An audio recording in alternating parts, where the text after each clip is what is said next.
Martius's house. If we can just have the characters come on as well. So the citizens, the two citizens are Avya and Bani. Amazing, and like I said, I'm really amazed because after I started to do this, I realized what a adult, mature play this is. But it's been amazing how they've been able to just get it. So Avya and Bani are the citizens who are just ready to take Martius on. And of course, we have Caius Martius. All that he's interested in, who has absolute contempt, unmitigated contempt for the citizens, and all he wants to do is fight. And then we have the patrician were the old nobles, the old aristocrats. Please come, Suvir. So Suvir, yes, is the patrician who talks from both sides of the mouth.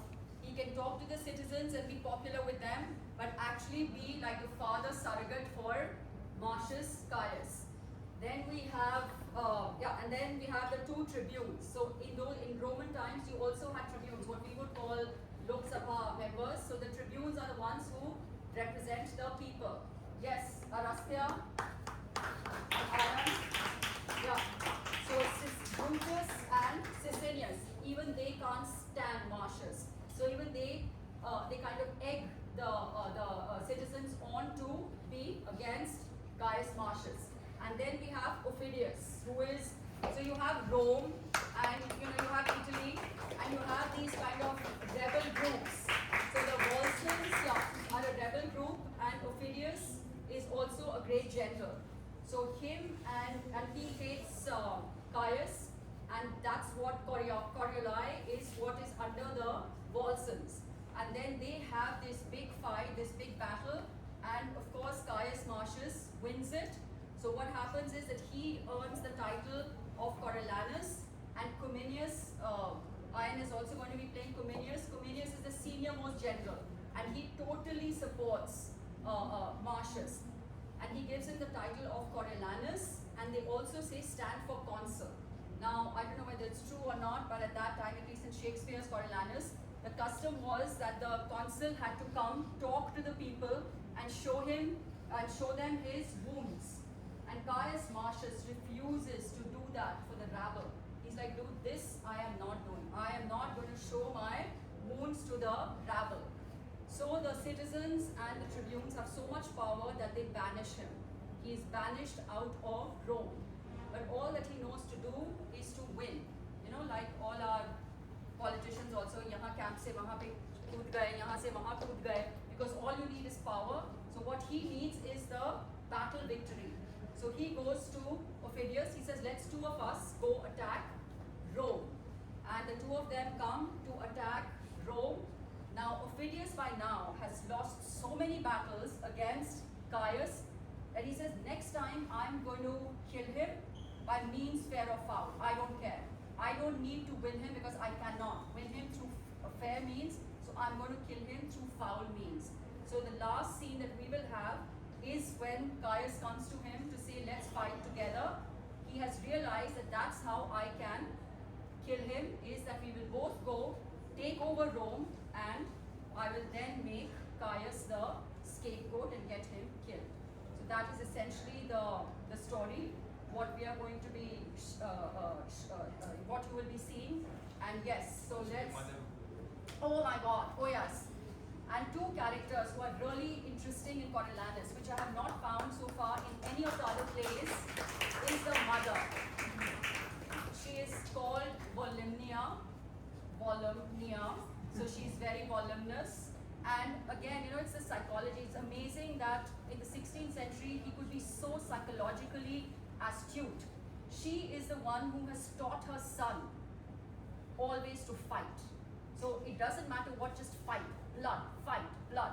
So you also see this mother-son kind of lock that, so you don't know how much to actually blame poor Caius, because he has this mother who has always taught him never to go back, to retreat, and to always fight. So yes, so voluminous, and the foil to her is the wife Virgilia. So again, you can tell by the names Volumnia and Virgilia.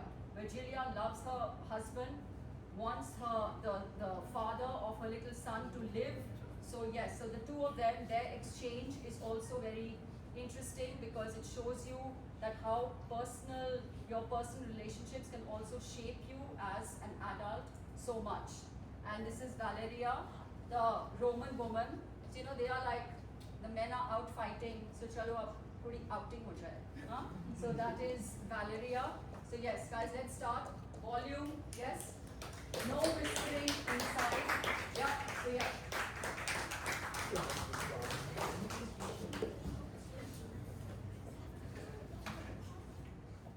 Okay, guys. The wings. Before we proceed any further, hear me speak. Speak, speak. You are all resolved rather to die than to famish. Resolve, resolve. First, Caius Martius is chief enemy to the people. We know it, we know it. Let us kill him and we'll have corn at our own price. Is it a verdict? No more talking on it. Let it be done. Away, away. One word. Good citizens. We are accounted poor citizens. The patricians good. The leanness that afflicts us is the object of our misery. For the gods know I speak this in hunger for bread, not in thirst for revenge. Would you proceed, especially against Caius Martius? Against him first. He's a very dog to the commonality. Consider you what services has he done for his country? Very well, and could be content to give him good report for it. But that he pays himself with being proud. Nay, but speak not maliciously. I say unto you, he did it to please his mother, and to be partly proud, which he is, even to the altitude of his virtue. What he cannot help in his nature, you account a vice in him? You must in no way say he is covetous. What shouts are these? The other side of the city is risen. Why stay we prating here? To the capital! Come, come. Soft! Who comes here? Worthy Menenius Agrippa, one that hath always loved the people. What work is my countryman in hand? He is one honest enough, if all the rest were so. What work is my countryman in hand? Where go you with bats and clubs? The matter, speak, I pray you. Our business is not unknown to the Senate. They have had inkling this fortnight what we intend to do, which now we'll show them in deeds. They say poor suitors have strong breasts. They shall know we have strong arms too. Why, masters, my good friends, my honest neighbors, will you undo yourselves? We cannot, sir. We are undone already. I tell you, friends, most charitable care have the patricians of you. For your wants, your suffering in this dirt. You may as well strike in the heaven with your stays, as lift them against the Roman state, whose course will on the way it takes, cracking 10,000 curbs of more strong link asunder than can ever appear in your impediment. For your pitiful dirt, the gods, not the patricians, make it, and your knees to them, not arms, must help. Alack, you are transported by calamity, hither where more attends you, and you slander the heads of state, who care for you like fathers while you curse them as enemies. Care for us? True indeed, they neither care for us yet, suffer us to famish, and their storehouses crammed with grain. If the wars eat us up not, they will, and there's all the love they bear us. Either you must confess yourself wondrous malicious, or be accused of folly. I shall tell you a pretty tale. Maybe you have heard it, but since it serves my purpose, I will venture to state it a little more. Well, I hear it, sir. Yet you must not think to fall before disgrace with the tale. But, and it please you, deliver. There was a time when all the body's members rebelled against the belly, thus accused it, that only like a gulf did it remain in the midst of the body, idle and unactive, still covering the viand, never bearing like labor with the rest, where the other instruments did see and hear, devise, instruct, walk, feel, and mutually participate. Did minister the appetite and affection common of the whole. The belly answered, Well, sir, what answer made the belly? I shall tell you, with a kind of smile which ne'er came from the lungs, but even thus. For look you, I may make the belly smile as well as speak. The belly, it tauntingly replied to the discontented members, to even so fitly as you malign our senators, for they are not such as you. Your belly's answer what? What then? For me, this fellow speaks. What then? What then? Should by the cormorant belly be restrained, Who is the sink of the body? Well, what then? If the former agents did complain, what could the belly answer? I shall tell you, if you bestow a small of what you have little, patience a while, you hear the belly's answer. You are wrong about it. Note me this, good friend. Your most grave belly was deliberate, not rash like his accusers, and thus answered, true it is, my corporate friends, quoth he, that I do receive the general food at first. But, if you do remember, I send it through the rivers of your blood, through the core, the heart, the seat of the brain, and through the cranks and offices of man. The strongest nerves and small, inferior veins from me do receive their natural competency whereby they live. Well. All at once cannot see what I do deliver out to each, but I can make my audit up, that all from me do receive the flower form, and leave me but the bran. What say you to it? It was an answer. How apply you this? The senators of Rome are this good belly, and you the mutinous members. For examine their counsels and their cares, digest things rightly. Touching the weal of the common, you shall find no public benefit which you receive, but it comes from them to you. What say you to it, you, the great toe of this assembly? I the great toe? Why the great toe? That, for being one of the poorest, basest, lowest of this most wild rebellion, thou goes foremost. Thou rascal, that art worst in blood to run, needs first to win some vantage, but make you ready your stiff bats and clubs. Rome and her rats are at the point of battle. The one side must have bail. Hail, noble Martius. Thanks. What's the matter, you dissentious rogues? That rubbing the poor rich of your opinion make yourselves scabs? We have ever your good word. He that will do good words to thee will flatter beneath abhorring. What would you have, you curse, that like nor peace nor war, the one affrights you and the other makes you proud? He that trusts you where he should find you lions finds you hares, and where foxes, geese. You are no surer, no, than is the coal of fire upon ice or hailstone in the sun. Your virtue is to make him worthy whose offense subdues him, and curse that justice who did it. He that depends upon your favors swims with the fins of leads, and hews down oaks with rushes. He that deserves greatness deserves your hate, and your affections are like a sick man's appetite who desires most of which would increase his own evil. And you, trust you, with every minute you do change your mind and call him noble, that was now your hate. What's the matter? That in the several places of the city, you cry against the noble senate, who, under the gods, keep you in awe, which else would feed on one another? What's their seeking minute? For corn at their own rates, whereof they say the city is well stored. And then they say they will sit by the fire and presume to know what's done in the capital. Who's like to rise, who thrives, who declines. They will cite factions and give out conjectural marriages, making parties strong and feebling, such as does not stand in their liking, and all below their cobbled shoes. They say there's grain enough. Would the nobility lay aside their ruth and let me use my sword, and I will make a penny with thousands of these cottage slaves as high as I could pick my lance. Nay, for they are almost thoroughly persuaded. Though abundantly they lack discretion, they are passing cowardly. Go get you home, you fragments. Where's Caius Martius? Here, what's the matter? The news is, sir, the waltzes are in arms. I'm glad on it. And we shall have the means to vent our musty superfluity. See our best elders. Martius, it is true that you have lately told us the Volsces are in arms. They have a leader. Tell us of Phidias. I will put you to it. I sin in envying his nobility, and were I anything but what I am, I I would wish me only he. You have fought together. Indeed, yes.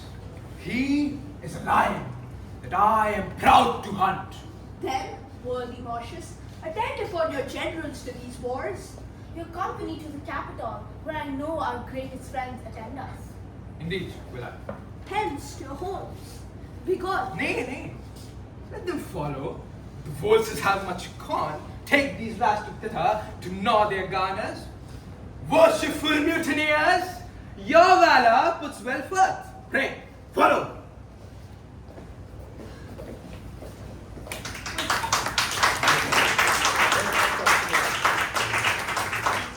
Was ever man so proud as is this Martius? He has no equal. When we were chosen tributes for the people, marked you his lip and eyes? Nay, but his taunts. Being moved, do not spare to curb the gods. Be mocked the modest move. The present wars devour him. He's grown way too proud to be so valiant. Such a nature, tickled with good success, disdains the shadow which he treads on at noon.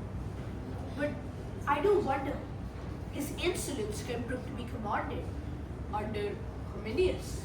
Fame at which he aims, in already he is well graced, cannot better be held, nor more attained, than by a place below the first, for which miscarriage shall be the general's fault. And though he perform to the utmost amend, and giddy some show when the cry of Martius, oh, if we are born the business. Besides, if things go well, opinion that so sticks on Martius shall, of his deed merits, rob Cominius. Come, let's hence and hear how this dispatch is made.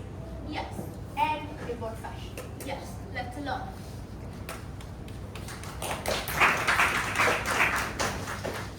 So, your opinion is Ophidius, that they of Roma entered in our councils and know how we proceed? Is it not yours? Whatever had been thought on in this state that could be brought to bodily after Rome had circumvention? 'Tis not 4 days since I heard thence. I think these are the words. Yes, I have the letter here.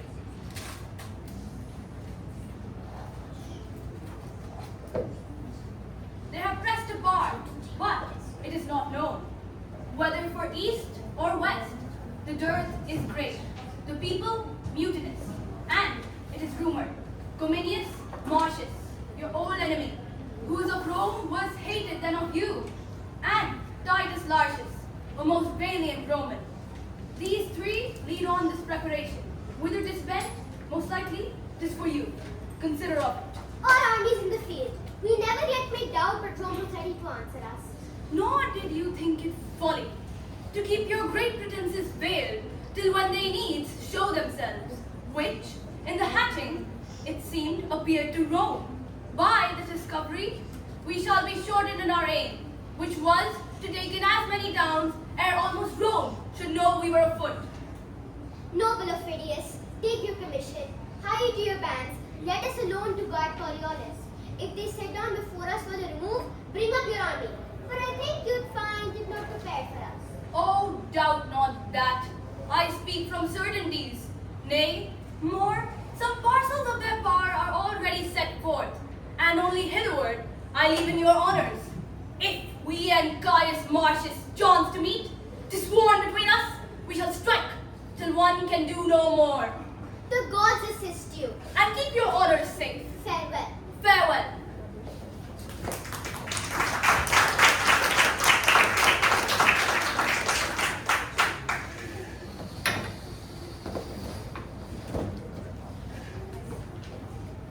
I pray you, daughter, sing or express yourself in a more comfortable sort. If my son were my husband, I would freely rejoice in that absence where he won honor than in his embracements where he would show most love. When yet he was tendered body like the only son of my womb, when youth with comeliness plucked all gaze his way, when even for a day of king's entreaties a mother should not sell him an hour from her beholding, I, considering how honor would become such a person that was no better than picture like to hang by the walls, if renown made it not stir, was pleased to let him seek danger where he was like to find fame. To a cruel war I sent him, from whence he returned, his brows bound with awe. I tell thee, daughter, I sprang not in joy at first hearing he was a man-child, then now in first seeing he had proved himself a man. But had he died in the business, madam, how then? Then his good report should have been my son. I therein would have found issue. Hear me profess sincerely. Had I a dozen sons, each of my love alike, and none less dear than thine and my good Martius, I would have rather the 11th die nobly for their country than one voluptuously serve fate out of action. Beseech you, give me leave to retire myself. Indeed, you shall not. Methinks I hither your husband's drum, and see him pluck Ophidius down by the hair, as children from a well, the waltzers shunning him. Methinks I hear him stomp thus and call thus, come on, you cowards! You are got in fear, though you were born in Rome. His bloody brow with his mailed hands, wiping forth he goes, like a harvestman tasked to mow, or all, or lose his hire. His bloody brow? Oh, Jupiter, no blood. Away, you fool! It more becomes a man than gilt his trophy. Tell Valeria we're fit to bid her welcome. Heavens bless my lord from fell Ophidius. He'll beat Ophidius, head below the knee, and tread upon his neck. My ladies both, good day to you. Sweet madam. How does your little son? I thank your ladyship well, good madam. He'd rather see a sword and hear a drum than look upon the schoolmaster. Oh my word, the father's son. Come, lay aside your stitchery. I must have you play the idle housewife with me this afternoon. No, good madam, I will not out of the doors. Not out of doors? She shall, she shall. Indeed, no. By your patience, I will not over the threshold till my lord returns from the wars. Fie, you confine yourself most unreasonably. I wish you well, but I cannot go thither. Why, I pray you? In truth, La, go with me and I'll tell you excellent news of your husband. Oh, good madam, there can be none yet. Verily, there came news from him last night. Indeed, madam. I heard a senator speak it. Thus it is. The waltzes have an army afoot against your lord and Titus Lartius, are set down before your city, Coriolanus. Oh, good madam, I will obey you in everything hereafter. Let her alone, lady. As she is now, she will but decease our better mirth. In troth, I think she would. Come, good sweet lady. Well then, farewell.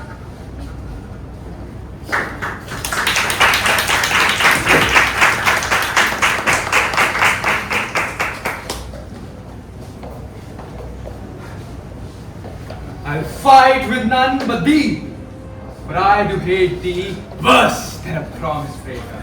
We hate alike. Not Africa owns a serpent I abhor more than thy fame and thy envy. Fix thy foot.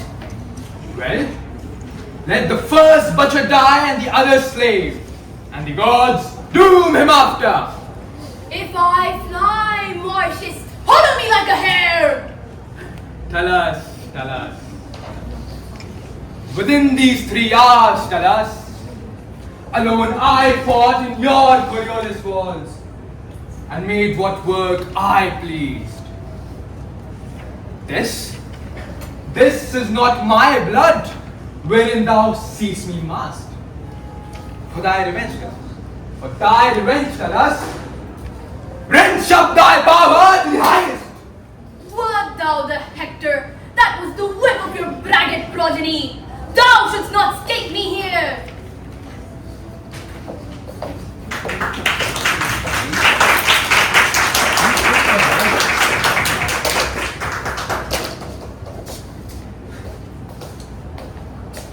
If I should tell thee, over this thy day's work, thou wilt not believe thy deeds.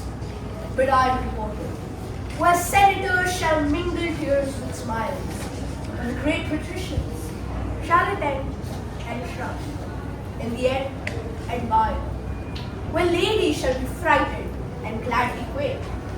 Here go, where the dull tribunes, that the fusty plebeians shall say against their hearts. We thank the gods Rome had such a soldier. Yet camest thou to a morsel of his feast, having fully died before. Pray now, no more. My mother, who has the charter to extol her blood, when she praises me, grieves me. I have done what you have done. That's what I can, and that's for my country. I have some wounds upon me, and this march to hear themselves to me. Martius, Martius. No more of this. For I have not washed the nose that bled, or foiled some devil wretch, which without knowing, there many else have done. You shout me forth in acclamations hyperbolical, as if I loved my little should be dated, in praises sauced with life. Too modest are you. Therefore, be it known, as to us, to all the world, that Caius Martius wears this war's garland for what he did before Coriolanus. Call him, with all the applause and clamour of the host, Martius Caius Coriolanus. Bear the addition, nobly ever. Martius Caius Coriolanus! I will go wash now. And when my face is fair, you shall perceive whether I blush or not. So, to our tent, where'er you do repose us, we will write the road of our success. Well, there is one gift that I'm bound to beg of my Lord General. Take it. It's yours. What is it? Sometimes here at Coriolanus, I stay and lay at a poor man's house. He used me kindly, but I saw him as a prisoner. I request you to grant my poor host freedom. Oh, well begged. Were he the butcher of my son, he should be free as the wind. Deliver him. Martius, his name? By Jupiter, forgot! I'm very, my memory is tired. Go we to our tent. The blood upon your visage rise. This time, it should be local. Come.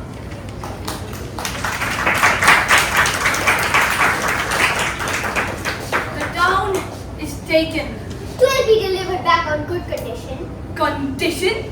I would I were a Roman, for I cannot, being the false bee that I am. Condition? What good condition can a treaty find? Is it the part that is at mercy? 5 times, Martius, I have fought with thee, and so often hast thou beat me. And must do so, I think, should we encounter as often as we eat? By the elements, if I ever meet him again, beard to beard, he is mine, or I am his. Mine emulation hath not the honor it had, for where I thought to crush him in equal force, drew sword to sword, I'll butt at him some way, or rather craft may get him. He's the devil! Bolder, though not so subtle. My valor has been poisoned by suffering stained by him. For him shall fly out of itself.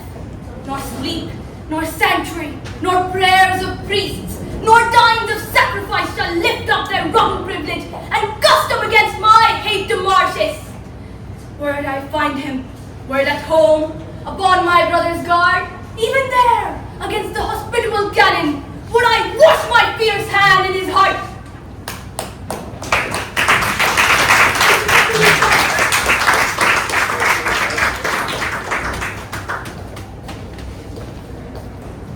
The augurer tells me we shall have news tonight. Good or bad? Not according to the prayer of the people, for they love not Martius. Nature teaches beasts to know their friends. Pray you, who does the wolf love?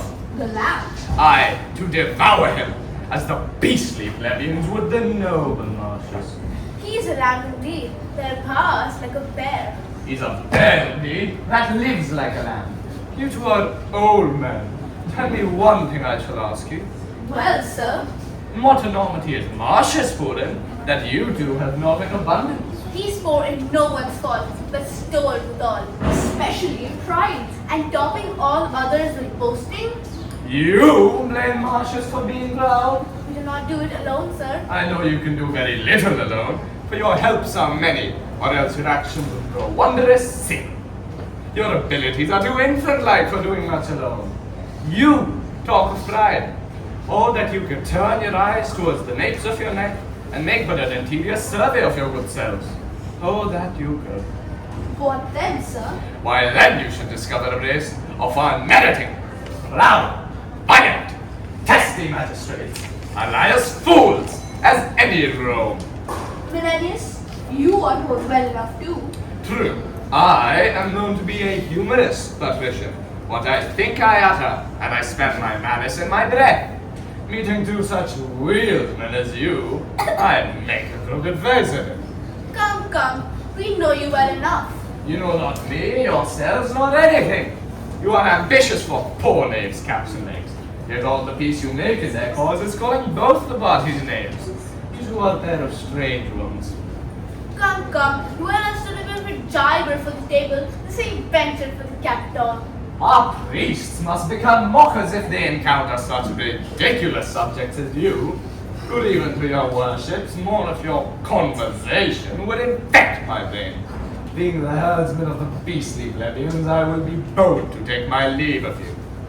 How now? I fair as noble ladies. Honorable Menenius, my poor Martius approaches. For the love of Juno, let's go. Ha! Martius coming home! Aye, worthy Menenius, and with most prosperous approbation.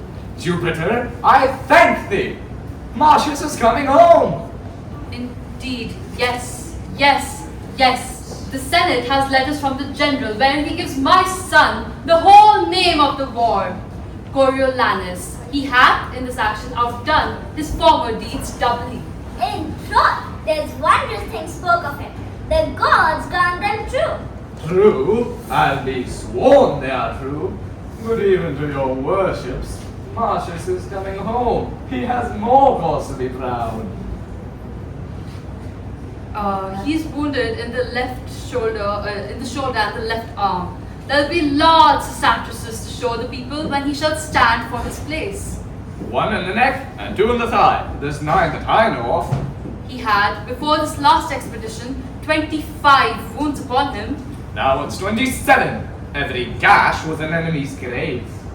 These are the ushers of Martius. Before him he carries noise, and behind him he leaves cheers. Death, that dark spirit in his nervy arms doubt lie, which being advanced declines, and then men die. No Rome, that all alone Martius did fight with Coriolanus' gates, wherein he had one with fame, a name to Martius Caius. These in honor follows Coriolanus. Welcome to Rome, renowned Coriolanus. Welcome to Rome, renowned Coriolanus. No more of this. It does offend my heart. Pray now no more. Oh, I know you have petitioned all the gods for my prosperity. Nay, good soldier, up! My worthy Martius, gentle Caius, and by deed achieving honor, newly named, what is it? Coriolanus must I call thee, but oh, thy wife. My gracious, silence, hail! Wouldst thou have laughed had I come coffin home, that weeps to see me triumph? Ah, my dear, such eyes the widows in Coriolanus wear, and mothers who lack sons. Now the gods crown thee. Give way there and go on. Your hand and yours. In our own house I do shade my head. The good patricians must be visited.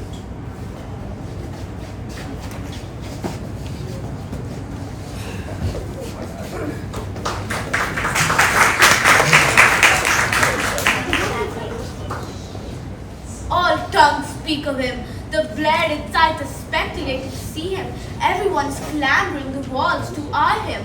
On the sudden, I wanted him consul. Then our office we made, to English power go sleep. Doubt not the cobblers, for whom we stand, but they upon their ancient malice will forget. With the least cause, these his new honors, as he is proud to do it. I heard him swear, were he to stand for counsel, never would he appear in the marketplace, nor would he put the nameless slightest words of humility, nor showing where his wounds are to the people beg their stinking breaths. This, as you say, suggested at some time, when his soaring insolence shall touch the people's hearts, which time shall not want if he be good God. What's the matter? You are sent for to the capital. 'Tis thought that Martius shall be consul. I have seen the dumb men throng to see him, and the blind to hear him speak. A shower and thunder of commons with their caps and shouts. I never saw the like. Let's to the capital, have with you. We are convented upon a pleasing treaty, and have hearts inclinable to honor the theme of our assembly.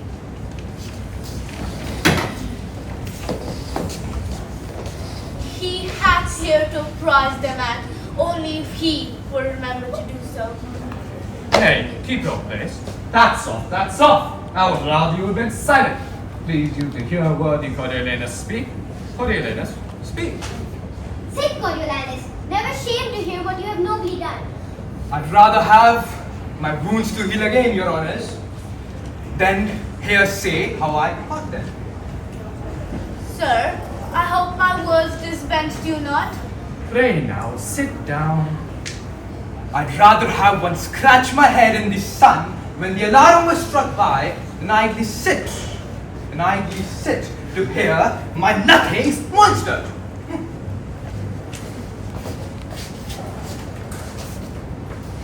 I shall lack voice. The deeds of Coriolanus should not be uttered freely. He lurched all sorts of the garden. In Coriolanus, he made the coward turn terror into sport, so men obeyed, and fell below his step. His sword, death stab, where it did mark, it took.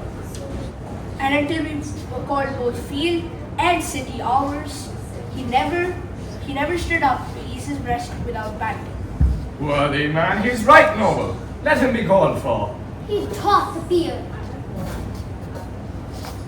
The Senate, Coriolanus, are pleased to make thee consul.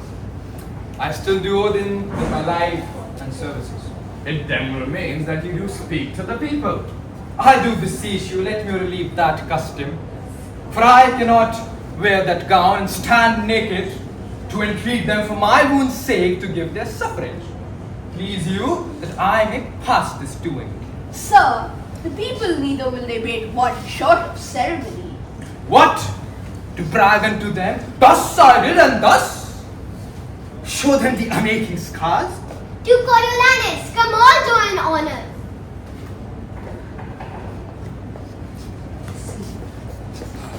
You see how he intends to use the people?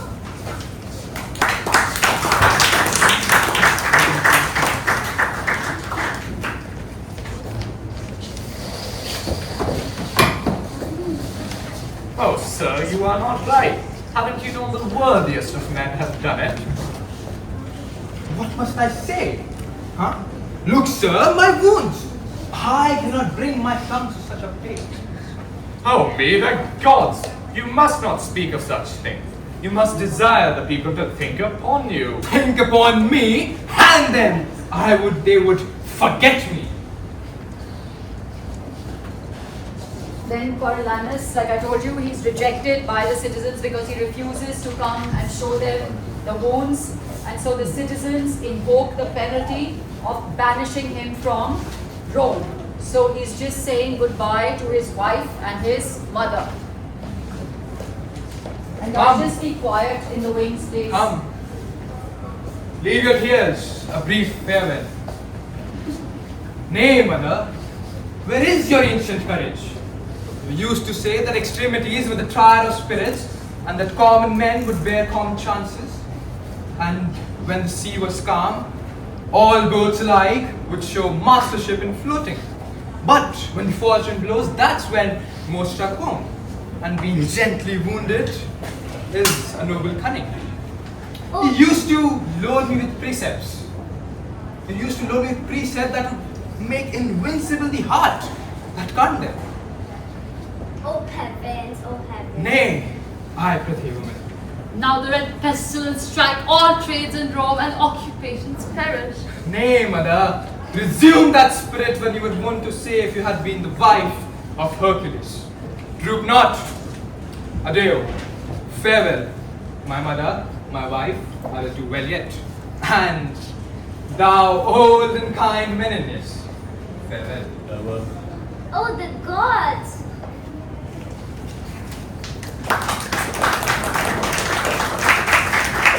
Where is this fellow? Here, I have beaten him like a dog, but for disturbing the lords within. Whence comest thou? What wouldst thou? Thy name? Speak, man. What's thy name? My name is Caius Martius, who had done the voices great hurt and mischief. Oh, Martius, Martius, every word thou hast spoke hath weeded from my heart a root of ancient envy. If Jupiter spoke from yon cloud and said divine things, I'd believe them not more than thee, all noble Martius. My granite ash 100 times have broke and scarred the moon with splinters. Today, I am here to fight against my cankered country with the spleen of all the underfiends. Here I clip the anvil of my sword as hotly and as nobly with thy love as ever in ambitious strength I did contend against thy valor. Thou hast beat me out of 12 times, and nightly since I have dreamt of encounters twixt thyself and me, and now thou art thence banished. We will muster into the bowels of ungrateful Rome, overbear it like a bold flood, and go in and take our friendly senators by the hands. Oh, gods bless me! Now therefore, most absolute sir, if thou wilt have the leading of thine own revenges, take the one half of my commission and set down. For thou knowest thy country's strengths and weaknesses in thine own ways, whether to knock against the gates of Rome, or rudely visit them in parts remote, to fright them ere destroy. Your hand most welcome. And Phidias pretends great camaraderie with Coriolanus, but his real feelings are expressed in this last soliloquy, where he knows that the people, that's what they believe, that the people are very like Bekhali ke Baigan. That if he does go attack Rome, Caius Martius can come up again. And so he chooses to crush it. That's what he is going to talk about. All places yield to him ere he sits down. All nobility of Rome are his. The senators and patricians love him too. The tribunes are no soldiers, and their people will be as rash in the repeal as hasty to expel him thence. I think he'll be to Rome as his osprey to the fish, who takes it by the sovereignty of nature. First, he was a noble servant to them, but he could not carry out his honors even. Whether it was pride, which, out of daily fortune, taints the happy man, defective judgment, to fail in the disposing of those chances which he was lord of, or whether nature, to be not other than one thing, not moving, from the cask to the cushion, but commanding peace, with the same austerity and garb with which he controlled the wars. But one of these, as he hath spices them all, not all, for I dare so far free him, made him feared, so hated and so banished. But he has a merit to choke it in the utterance. So our virtues will lie in the interpretation of time, and far unto itself most commendable, hath not a doom as evident as a chair to extol what it had done. One fire drives out one fire, one nail, rights by rights do falter, strengths by strength